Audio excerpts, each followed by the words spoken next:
છોટાઉદેપુર જિલ્લાના 7 તાલુકામાં આજથી બોર્ડની પરીક્ષાઓ શરૂ થઈ છે, જેમાં 23,236 વિદ્યાર્થીઓ ધોરણ 10 અને ધોરણ 12 સામાન્ય પ્રવાહ અને ધોરણ 12 વિજ્ઞાન પ્રવાહની પરીક્ષા આપવા માટે પરીક્ષા કેન્દ્રો ઉપર વિદ્યાર્થીઓ પહોંચ્યા, જ્યારે વિદ્યાર્થીઓને કુમકુમ તિલક કરી અને ફૂલ આપી પરીક્ષા કેન્દ્રમાં પ્રવેશ આપવામાં આવ્યો। જ્યારે જિલ્લામાં ધોરણ 10 માટે 17 પરીક્ષા કેન્દ્રો બનાવવામાં આવ્યા છે, જ્યારે ધોરણ 12 સામાન્ય પ્રવાહ માટે 11 કેન્દ્રો બનાવવામાં આવ્યા છે, જેમાં 1,201 કર્મચારીઓ ફરજ બજાવશે।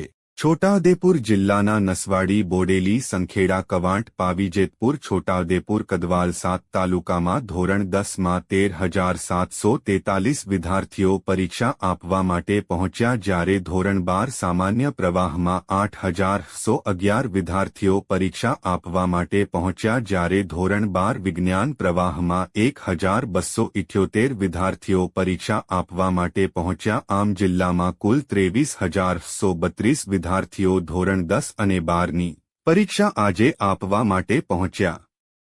આજ રોજ એસએસસી અને એચએસસી બોર્ડની એક્ઝામ શરૂ થઈ રહી છે, તો સર્વ વિદ્યાર્થીઓને ખૂબ ખૂબ અભિનંદન અને સારી રીતે એક્ઝામમાં લખે એવી સૌને શુભકામનાઓ પાઠવું છું।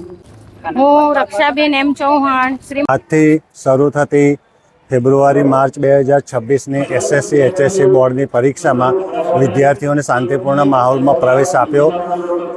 કુલ 24 બ્લોક છે, તેની અંદર 720 બાળકોએ આજે પ્રવેશ લીધેલ છે અને પરીક્ષા શાંતિપૂર્ણ માહોલમાં થાય એવી આશા રાખું છું અને દરેક વિદ્યાર્થીઓને શુભકામના પાઠવું છું કે તેમની પરીક્ષા પણ સારી જાય। Best of luck. Thank you. જય હિન્દ, જય ભારત। અશોક એચ પટેલ।